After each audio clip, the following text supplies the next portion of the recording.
Welcome to the Anxious Attachment Solution. I am your host, Life Coach Amber Lynn. I teach women how to take back their brain from anxious attachment patterns with love and compassion.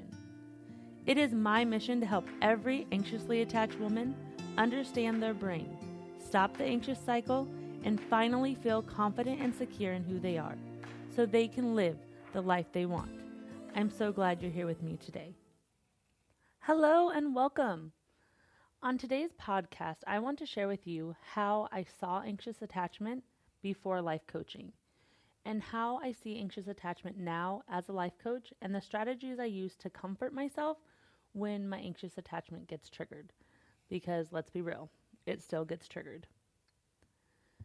When I first learned about anxious attachment, I understood that I had these patterns in relationships that caused me to be reactive or impulsive when I felt a partner was pulling away, or when there was a misunderstanding or any kind of conflict, or when I thought there was conflict. I felt crazy inside, and I've had people tell me I was acting crazy. Quote, crazy, right? I knew I wasn't crazy though, but I felt such intense emotion and I couldn't just process them. I had to do something to make these emotions feel better, which oftentimes, looked like calling or texting someone over and over again, seeking reassurance that we're okay, that I'm okay, that validation from another person. Other times it looked like over explaining why I did something, communicating something, or being so defensive when something happened that would then make communication hard or difficult. I saw how my anxious attachment affected all of my relationships, not just my love life. My relationships with my family, my sisters, my parents, my coworkers, and even my boss. I understood that I had inner work to do. Books told me that having anxious attachment meant I didn't feel good enough, that I had low self-esteem, and that I sought validation from others to feel good and to feel worthy of love. Books told me that I had to build my own self-confidence and my own secure base inside of me, instead of seeking validation and approval from others. They gave me things to do, but it never quite helped like what was going on inside of my head. It never quite helped me manage my emotions or be able to process. But I could see how all of these things I was reading in these books were playing out in my life. I never felt good enough. I never felt pretty enough, attractive enough, smart enough. My self confidence was low. My self love was conditional. I only had love for myself when others loved me or when others showed love or appreciation towards me. I worked hard to get approval from others. I was so anxious about how other people saw me that I worried more about what they were thinking about me, that their thoughts about me mattered more than anything. As a result, I spent the majority of my time trying to make other people happy, making sure that they liked me, always thinking about what I could do to make sure they stay happy, stay in love with me, stay in like with me, stay in whatever situation would be beneficial. I thought I can control how other people felt about me and their thoughts about me if I did everything perfectly or everything the way I thought they needed me to. I was definitely reactive to other people's words, tones, or actions. I took everything personally because any response that I perceived as negative sent me into overthinking, creating so much overwhelm. These negative responses had to mean I did something wrong, or that they would leave me or not be my friend anymore, or they would think I'm inexperienced or I'm not smart. Basically, any negative reaction I had within any of these relationships meant I was deemed unworthy of something. Unworthy of love, unworthy of my job title, unworthy of their friendship, unworthy. I felt like love in general, in love and relationship, was out of reach for me because no one would ever really love me or stay with me. I understood that I wanted nothing more than to be loved, and yet the scariest thing for me at the same time was to be loved, because feeling loved and being in love was not something my nervous system was ready for. It was wired for chaos of rejection. So even though rejection triggered my anxious attachment, it was what my brain was used to. Now, let's fast forward. 6 years later, I can see my anxious attachment for what it really is. It's not a soul problem, it's not a me problem, it's not a personality problem. It is simply a brain reaction, a nervous system response to something I perceive as negative or threatening to any of my relationships. I can see that when something happens, my brain immediately goes to fear. The fear creates an urgency to do something. This urgency drives me to take certain actions to receive temporary relief from the overwhelming fear that I'm feeling inside my body. So that temporary relief never really solving the root cause. It's just reinforcing the cycle. So then it repeats. Something happens. My brain thinks a whole bunch of negative thoughts, which it creates fear of overwhelm of abandonment or rejection, which creates urgency to take action. And then I take this action of temporary relief, and it repeats again. For example, let's say you're dating someone. Everything seems to be going well, but then something happens. They cancel their plans, they don't text back right away, they don't respond to something in the way you anticipated. They spent too much time away from you, in your opinion, right? They spent time with somebody else who you're not too sure of. It could literally be anything that happens, and all of a sudden, you start overthinking. Your brain is consumed by lots and lots of anxious thoughts.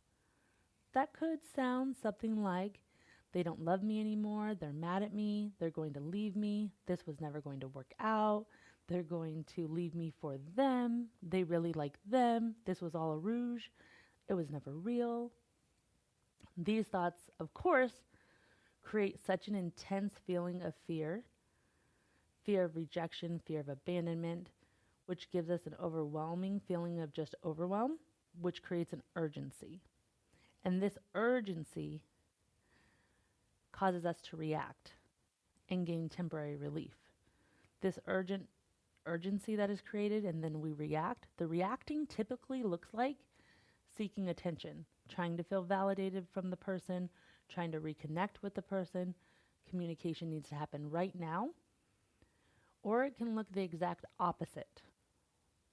Sometimes that urgency causes us to shut down and to put up walls, to not communicate.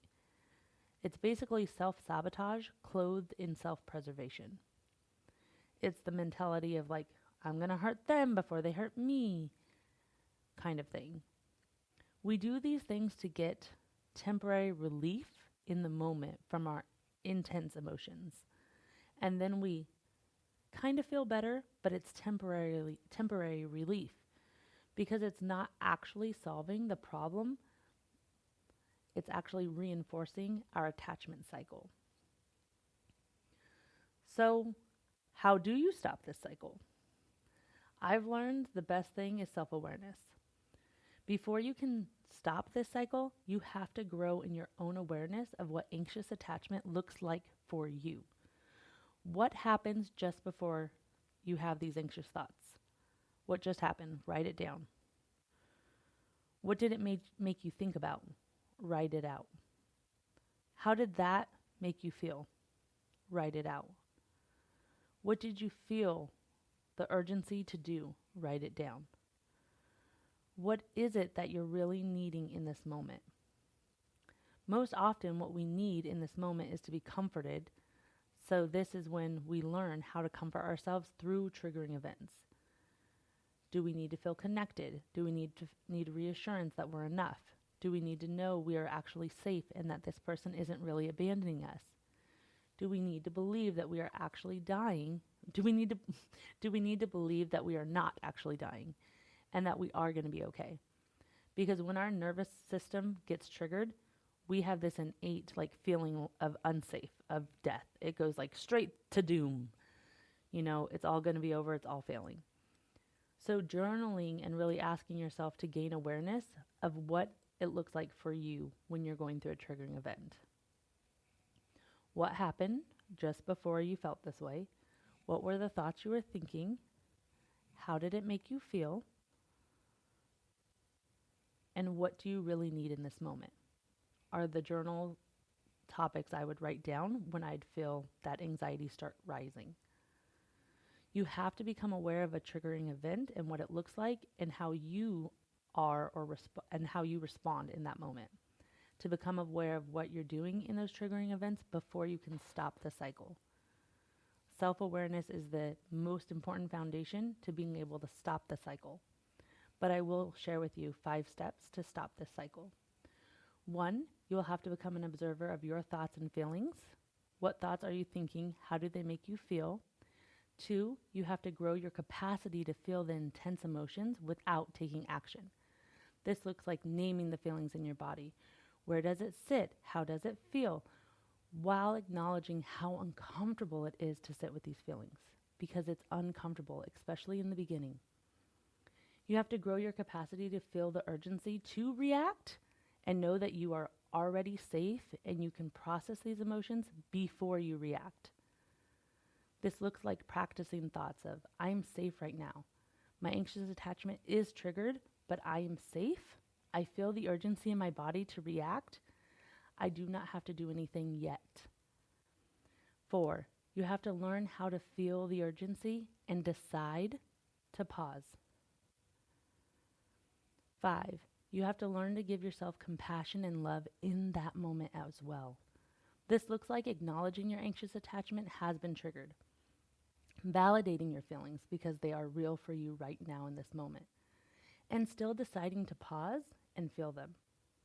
Creating safety with yourself, letting yourself know that you are capable of feeling these overwhelming emotions, and creating trust with yourself. I know these 5 steps can be really challenging, especially when you're new to them, but I promise you, it will make all of the difference. If you want to learn more about how to do this work in real time, my one-on-one coaching program is for you. I help women with anxious attachment calm their anxious thoughts, soothe their nervous system in real time, and pause so they can stop reacting to big emotions that cause obstacles in their relationships. If you want to know more about that, email me at amberlynn@takingbackherbrain.com. And for now, you guys, that is all I have for you. I hope you have a great day, and please remember self-compassion over anything, but self-compassion definitely during a triggering event.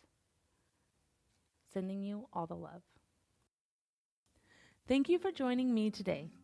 You are going to want my free guide on how to calm your anxious attachment. So head over to my Instagram, Taking Back Her Brain, and grab it. If this podcast resonated with you, I would really appreciate if you would rate and share it. If you have any questions or want to know more about how to work with me, I would love to hear from you. You can email me at amberlynn@takingbackherbrain.com. Can't wait to hear from you.